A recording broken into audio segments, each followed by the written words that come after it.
Okay, Assalamualaikum dan salam sejahtera. Nama saya Ahmad Afendi bin Azizi, pelajar semester 9 dari Universiti Utara Malaysia. Video ini disediakan untuk subjek Sccaj2045 Komunikasi Antarabudaya. Saya ingin mengucapkan berterima kasih kepada panel tumbuhan saya, Encik Muhammad Jonan Hossen, atas kesediaan meluangkan masa dan berkongsi pandangan dan yang sangat berharga. Perkongsian beliau benar-benar membantu saya dalam memahami komunikasi antarabudaya dengan lebih jelas dan praktikal. Okay, sir.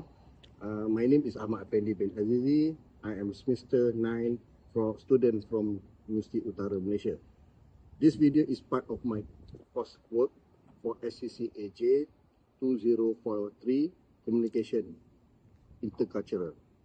For this project, I conducted an interview to explore how people can different cultural backgrounds communicate to and understand each other.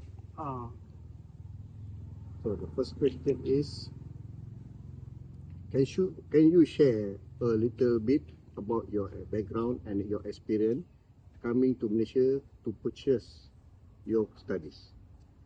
Okay, thank you, Brother Effendi, to invite me interview session.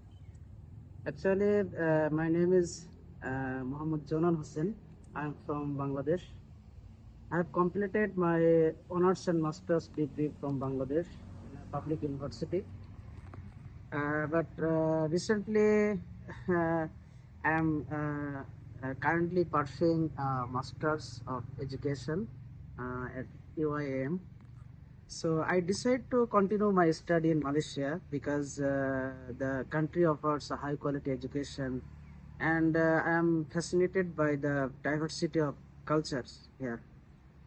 So I was also drawn to this university because of its inclusive approach toward international students.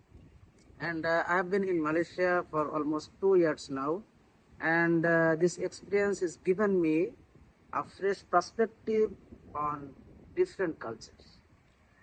Okay, for the next question.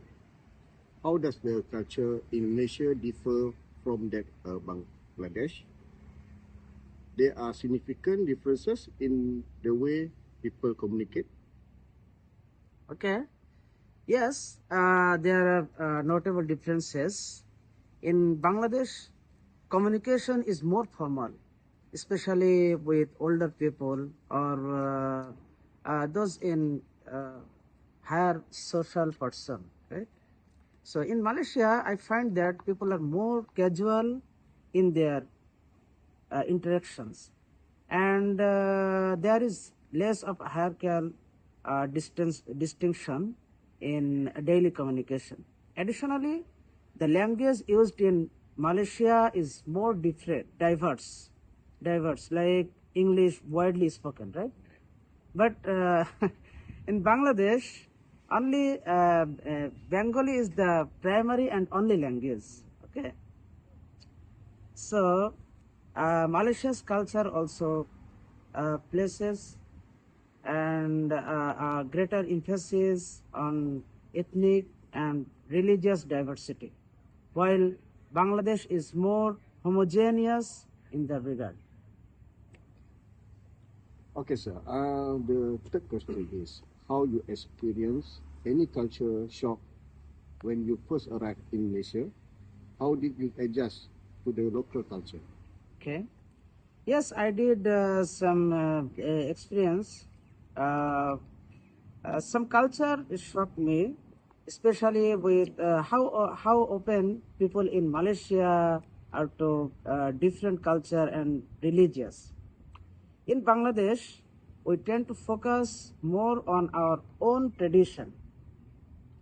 I saw only focus our own tradition and religious. However, in Malaysia, I saw that various religious and cultures coexist peacefully.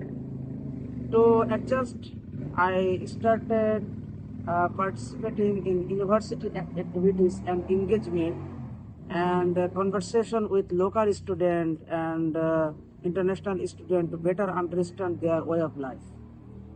And I also made an effort to be more open-minded and not hold on to traditions from Bangladesh regarding. Okay, so how did you apply the theories of G. Forstead or Edward T. Hall to understand your experiences in Malaysia?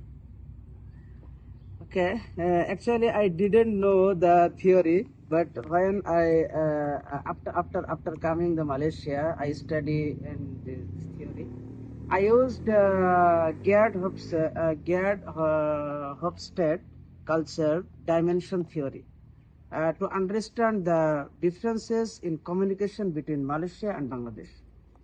For example, Malaysia has a lower power distance compared to Bangladesh.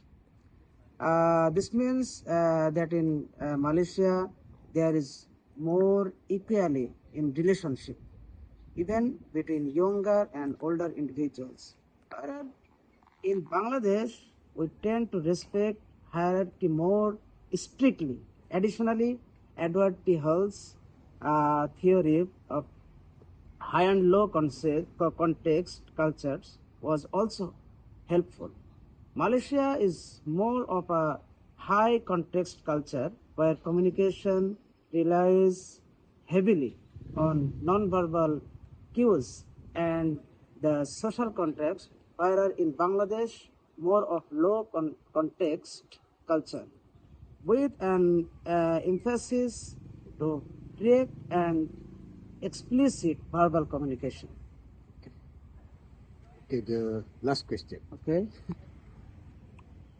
What are your hopes for in the future in terms of intercultural relation in Malaysia? How do you see your role in Malaysian society? Okay. Actually, I hope to continue growing and learning from my experiences, interacting with both international and local students in Malaysia. I believe learning about different cultures broadens one's perspective and helps me become more competitive on a global scale. I also hope to contribute to enhancing intercultural understanding through activities and discussions at the university. Okay, that's all for today. Okay, thank you, Brother Okay, Afendi. thank you very much. Welcome. Okay, itu saja daripada saya Ahmad Afendi bin Azizi dari UIAM. Terima kasih kerana menonton dan semoga sukses. Terima kasih.